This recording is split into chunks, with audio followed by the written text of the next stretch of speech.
Peace continues to avoid Baghdad like the plague. Violence and chaos are still hallmarks of everyday life here. And while the bloodied victims of the anarchy are still being stretchered into the city's overcrowded hospitals, Iraqi patience is wearing thin.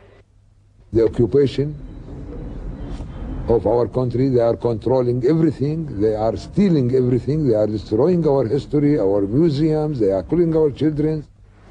Americans came to Iraq expecting to make friends, but instead they appear only to be making enemies. And with the attacks on US convoys increasing daily, more and more innocent Iraqis are getting caught in the crossfire. And each new child killed breeds more resentment against the occupation. As night falls, Baghdad readies for the next attack.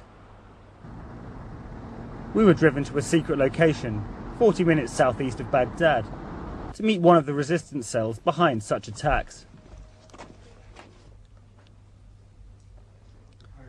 The White House has always insisted the resistance is composed of foreign mujahideen and Saddam loyalists. But in this room we found ordinary young Iraqis, insistent the majority of the population support their actions.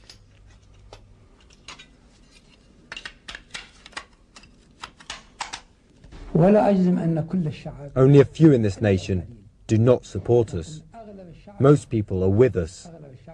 Most people in Iraq are with the freedom fighters. أغلب الشعب هذا سيدخل في الصاروخ وبعدين تنقلب لكن المدى 300 متر فكان يؤدي إلى تمر الطاقة والضرع. It's cells like these, armed with homemade powder tubes, Kalashnikovs and rockets, who are mounting up to 35 attacks a day against US targets. Just over 1 month ago, we blew up 7 tanks. 7 tanks and the occupants.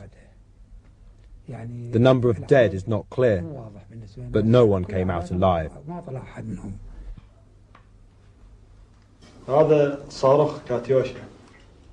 A guerrilla shows us a Katyusha rocket.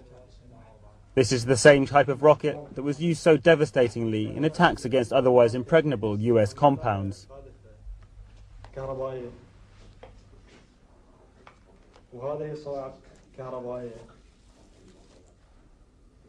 Who is the terrorist? Mr. Bush and his army, the terrorist. We are fighter for freedom. We want our country to be free. Alongside the military campaign, political resistance is also blossoming. Abdul Jabbar al-Qabaisi was a leading opponent of Saddam. Now he has returned from 23 years exile to lead the fight against the occupation. First of all, we are Iraqi politicians, opposition to the past regime, but we are also joining all the movements in the world, in Europe, in America, in Germany, France, against the American-British war against our country, Iraq. And as well as uniting opposition groups around the world, al-Qabaisi has also found plentiful support in Iraq itself.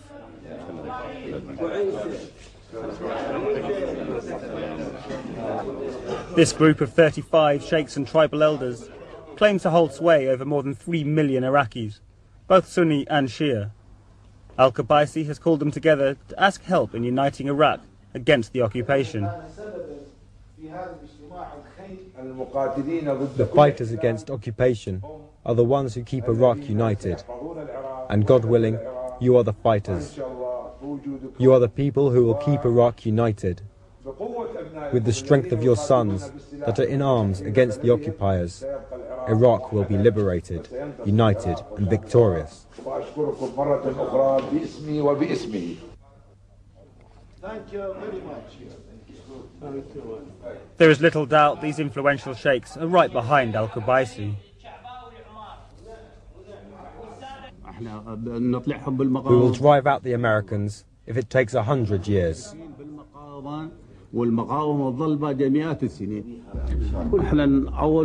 First, we will fight them with our religion, Muhammad and Islam. Second, we have weapons that will last us 100 years. Third, All the sheikhs and their tribes have agreed not to leave even one American in Iraq.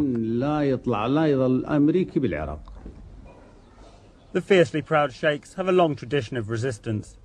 In the 1920s, they united to oppose the British rule, just as they are again. And although many tribal leaders undoubtedly profited from Saddam's patronage, it is difficult to think of them as die-hard Ba'ath loyalists.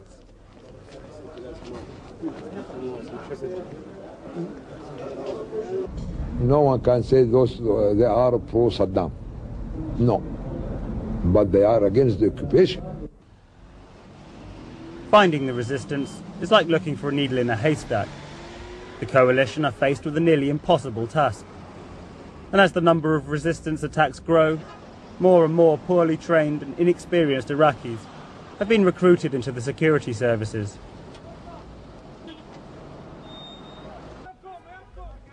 But the huge costs of paying them have meant a radical slashing of their salaries. Outside the coalition headquarters in Baghdad, these Iraqi security guards are protesting the cuts. Their supervisor worries the lower pay could lead to guards themselves joining the resistance. I was to get 120. The next month I have 75 scholarship. That make big problem. I mean the security. All of them have this job, how to search the car, search the human.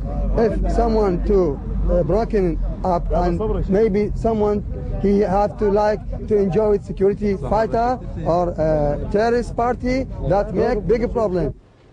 The problem for the Americans is that they're stuck between prioritizing civilian reconstruction and dealing with the resistance. As the civilian problems get worse, more Iraqis join the freedom fighters. It's a catch-22. The emergence of al-Qubaisi from the shadows must be a huge worry for the Americans. As he plots his next steps, the apparently cohesive support base he has cultivated seems to represent the first popular entity, backed by an army of foot soldiers, to emerge in the new Iraq. How long he can stand this, Mr. Bush? This is a question to Mr. Bush. For us, we will continue forever till Bush decide when he will leave. When he leaves, so he will understand. We don't know. This is, we have to fight, to fight, to fight. Till Mr. Bush say, we want to leave. We said, okay, thank you. At that time, we say to him, bye-bye. On their own, these fighters are easily dismissed as ad hoc extremists. But as distinct political movements grow in parallel to the grassroots fighters, in a classic formula seen around the world, it now seems they should not be taken lightly.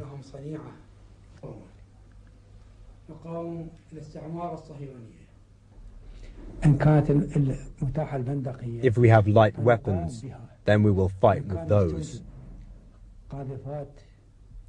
If we need to use rockets, we will do so. If, however, we need to sacrifice our own bodies, then we are all for it. The occupation is seen by so many Iraqis as a humiliation. As the US now desperately searches for an exit strategy, there's a growing sense that those against them in Iraq not only want them gone, but driven out, bloodied and demoralized.